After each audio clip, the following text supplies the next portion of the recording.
So the stock market was mostly higher today, and it seemed to be driven by more optimism over the China trade truce that we talked about so much yesterday, and maybe some of the deals announced out of the Middle East. Now, the Dow was lower, but the S&P 500, right side of your screen, is now positive for the year, just barely, but still up for the year after everything we've been through is a story. Tech-heavy NASDAQ, middle of the screen, rising today by 1.6%. And leading the way, the so-called Magnificent Seven tech stocks a lot of people like to talk about, NVIDIA, at the top of the screen there, rising by 5.6%. Tesla's up almost 5%, reclaiming its trillion-dollar valuation in the process, did Tesla.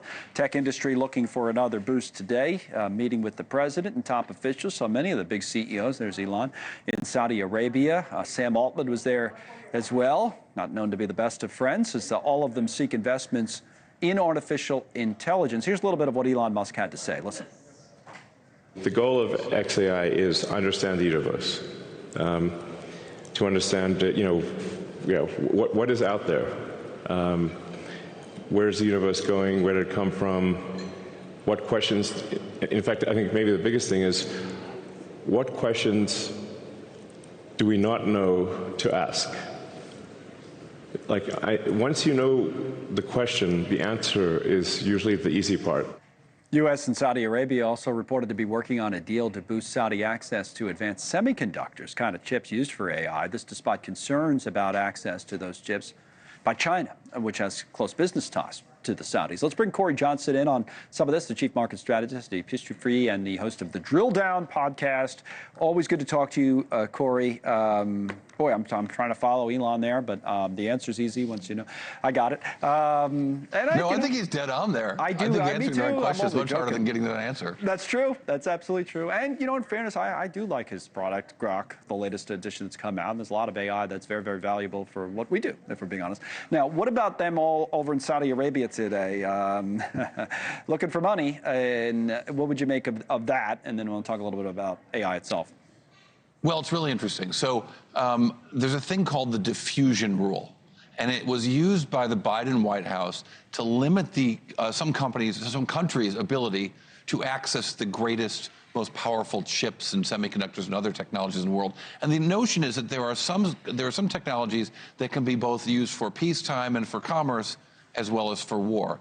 And let's be very clear, the next wars that America, God forbid, is in are going to be cyber wars. They're going to be fought online. They're going to shut down try to attempt to shut down our utilities and our ability to communicate, all being fought online. And so for our enemies and potential enemies to have access to the greatest tools, AI tools that can rewrite hacking tools and all kinds of viruses and things in real time to fight defenses in real time, we want to limit our potential enemies, countries like China, their ability to have these things. That's the big fight, it seems to me. One of the big fights between the parties, Democrats and Republicans, or between kind of the Bidens and Trumps, one administration to another, on how you're going to regulate all this stuff, how it relates to China. Even this big, beautiful bill they're debating, I think there's language barring the states from regulating AI. So that's why some of these guys out where your neck of the woods like Trump, right?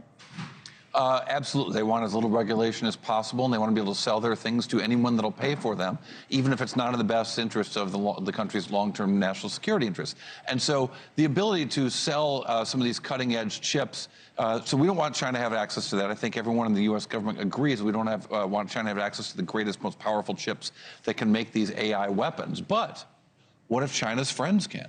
What about Hamas, right? So Saudi Arabia supporting Hamas. Is that, or Qatar doing some of those same things? Is that what we want?